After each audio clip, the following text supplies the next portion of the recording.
ببلو خرگوش جنگل کے اسکول میں پڑھتا تھا۔ وہاں اور بھی جانور پڑھتے تھے۔ سب وقت پر اسکول آتے مگر ببلو ہمیشہ دیر کر دیا کرتا تھا۔ استانی بطخ اسے سمجھاتی، ببلو بیٹا وقت پر اسکول آیا کرو، وقت کی پابندی نہ کرنے کی وجہ سے کسی دن آپ کو نقصان بھی اٹھانا پڑ سکتا ہے۔ ببلو پر اس نصیحت کا کوئی اثر نہ ہوتا اور وہ روز دیر ہی سے اسکول آتا۔ ہفتے کے دن استانی جی نے جماعت کے بچوں کو بتایا، بچوں کل ہم سب پکنک کے لیے سفاری پارک جائیں گے۔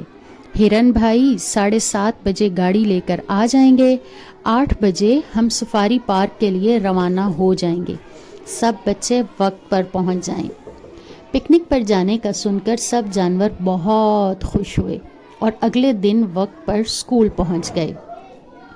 ببلو رات کو گھڑی کا الارم لگا کر سویا تھا۔ الارم بجا تو ببلو نے آنکھ کھولی اور کہا، کیا مصیبت ہے؟ وہ الارم بند کر کے پھر سو گیا۔ کچھ دیر بعد ببلو کی امی نے آ کر اسے جگایا اور پوچھا، بیٹا کیا آپ کو پکنک پر نہیں جانا؟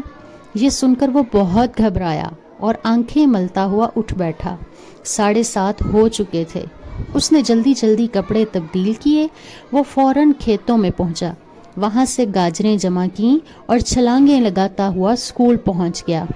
مگر یہ کیا، وہاں تو کوئی بھی نہ تھا، صرف چوکیدار بیٹھا تھا۔ ٹھیک 8 بجے سب پکنک پر چلے گئے تھے۔ یہ دیکھ کر ببلو کو رونا آ گیا۔ اگلے دن دوستوں نے اسے بتایا، ہمیں کل پکنک پر بہت لطف آیا، اگر تم بھی وقت پر آ جاتے تو تمہیں بھی بہت مزہ آتا۔